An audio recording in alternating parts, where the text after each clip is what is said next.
Thank you very much. I'd like to thank Ms. Paulus very much for the collaboration that we've had on this directive.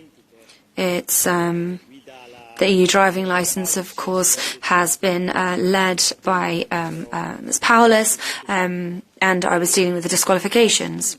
Now, the important point here, which is really driving us to move forward with this point here, is road safety.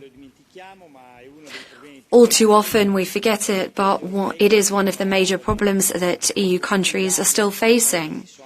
In certain countries we are seeing road deaths drop, but we're looking at around 20,000 people a year who are dying on our roads in Europe.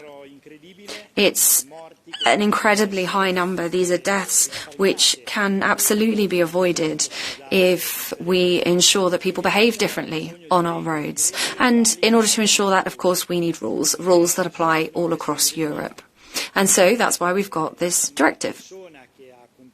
Somebody who has been responsible for an accident in their own country would have their driver's license taken away from them, but would nonetheless be able to go elsewhere, travel elsewhere into other EU countries. And this is an enormous problem because it means that our roads are less safe. The roads where that person has gone to go and drive instead are less safe because of the road incident that was caused by them. So it's this kind of major traffic offence we're trying to tackle.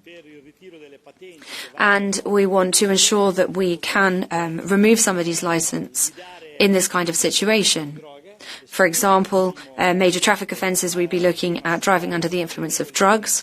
This is something where the rules are going to be the same throughout Europe.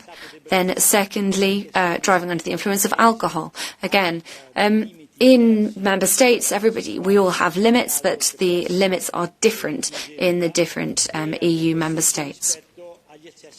At the same time, we also have to look at speeding. And in this directive, we have set a limit at 50 kilometers per hour above the speed limit on the road, and that is the point at which the driver's license can be removed from the individual in all EU countries. Now, there are other major traffic offences which are also listed, which relate to using your smartphone or any other device which might distract you while driving and may cause a road accident.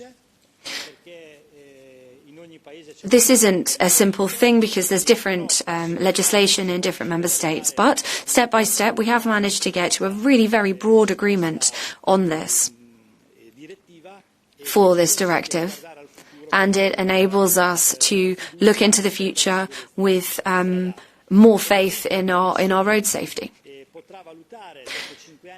After 5 years of this coming into force, the Commission can evaluate whether the kind of major traffic offences we're talking about, where sanctions would be triggered in the EU, are still valid. And so in 5 years' time, we'd have the opportunity to amend the directive if necessary, looking at what perhaps needs to be added in order to make our roads even safer. So we're very happy because obviously there are lots of deaths on our roads, but road safety is something which too often is neglected. It's incredibly important in all of our countries, of course. We think that a lot of very good work has been done for road safety and for new generations and for our children and grandchildren. Thank you.